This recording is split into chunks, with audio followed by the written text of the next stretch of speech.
So 5.10, a steady flow of refrigerant enters a compressor at 180 kilopascals as a saturated vapor with a flow rate of 0.4 cubic meters a minute and leaves at 700 kilopascals.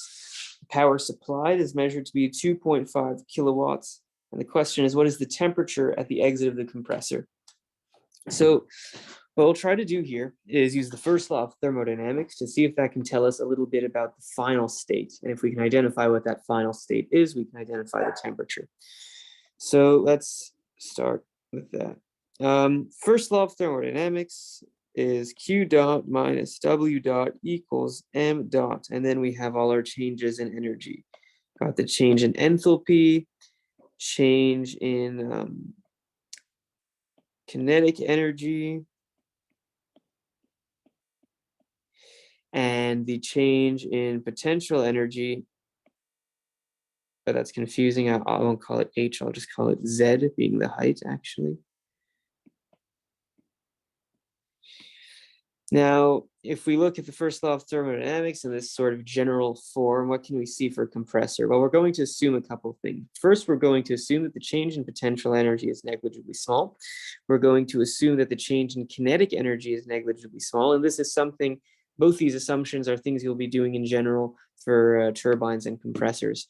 Now, the other thing to note is that for turbines and compressors, the ideal process, which you'll learn about a little bit later, but just take my word for it now, is adiabatic, meaning the heat transfer is going to be zero. Q dot is zero. And with all of this, we're going to be left with negative W dot equals M dot H2 minus H1. In other words, the work done, or the work done on or by the fluid, whether it's a turbine or a compressor, is basically just the change in enthalpy across the device. Now, what do we know from the question? Well, we know the work done is 2.5 kilowatts. Do we know M dot? Well, no, but we know V dot. And if we can identify the specific volume, we can go from V dot to M dot, right? Because M dot is V dot over specific volume. Between H2 and H1, what do we know? Well, H2 we kind of want to find, so hopefully we know H1, and well, we do know H1 because if we can identify the first state, which we can because we know it's 180 kilopascals at a quality of 1, then we know H1, and we'll have everything we need to know to find H2, and H2 will help us find the temperature. So let's just solve for the mass flow rate real quick. M dot equals V dot over V. V dot is given to us in terms of meters cubed a minute, but if we want to put that into meters cubed a second, we just divide by 60. Now, what's the specific volume at state 1? Let's go use our property tables and find out. So if we go to the refrigerant section and we look for 180, there it is, 180 kilopascals, we'll see two things of importance. First is the saturated vapor, which is the state we're in, with the specific volume, of the saturated vapor. You can see it's 0.1098 meters cubed per kilogram. So 0.1098.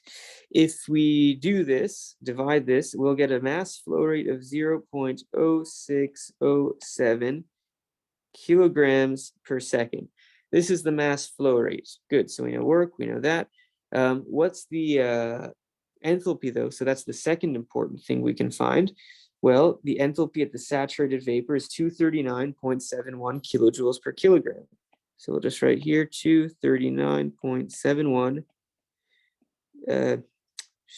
kilojoules per kilogram.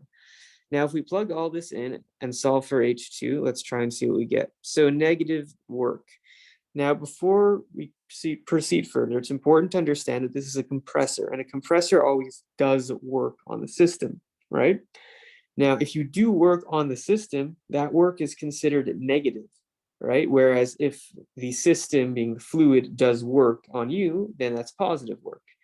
So the compressor is doing work on the fluid.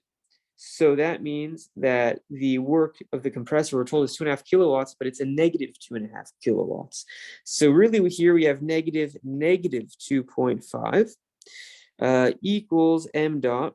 which we found 0.0607. H2, what we're trying to find, minus 239.71, which is H1. So that's better. This negative obviously becomes positive. So we're going to do 2.5 kilowatts divided by 0.0607 kilograms per second. And then we're going to do plus 239.71 kilojoules per kilogram. And we're getting that H2 equals 280.9 kilojoules per kilogram. So that's H2, but we're asked specifically to find the temperature. So we know, though, we're told the state at the end is 700 kilopascals. And now we know the enthalpy as well is 280.9 kilojoules per kilogram. So let's go see if we can make use of that information again back into the tables.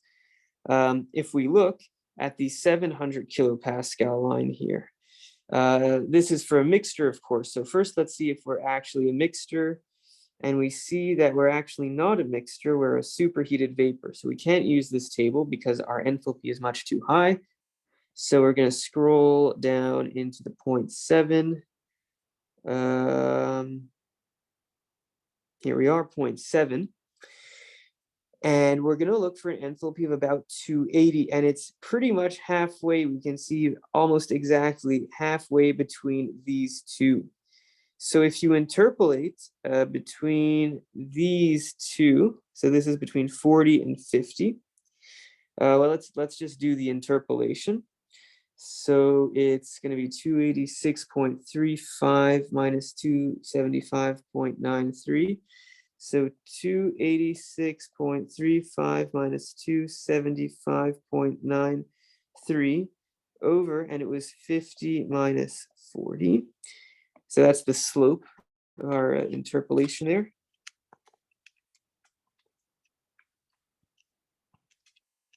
And I'm getting a slope of 1.042. And now let's sub in a random point. Let's take 286.35 equals 1.042 times 50 plus b.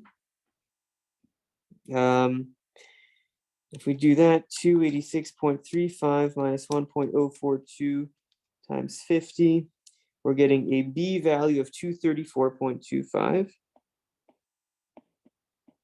Like that.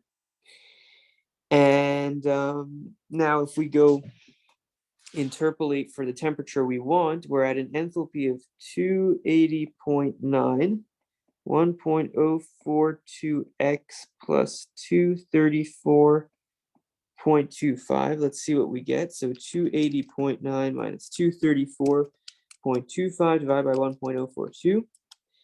And I'm getting a temperature of 44.78 degrees Celsius.